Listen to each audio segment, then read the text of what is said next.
తన వయ్యారంతో ఈ చిన్నది లాగిందో ఎందరిని నిలబడనీక ఎన్నో వంపులతో పొంగినది తనే మదిని ముంచిందో ఎవరికి ఎరుక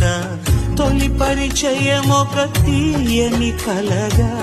నిలిపిన హృదయమే సాక్షిగా ప్రతి జ్ఞాపకం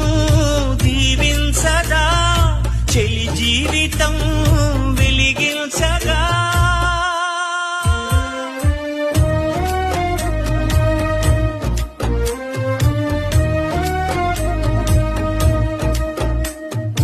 అల్లంత దూరాల తారక కళ్ళెదుట నిలిచింద ఈ తీరుగా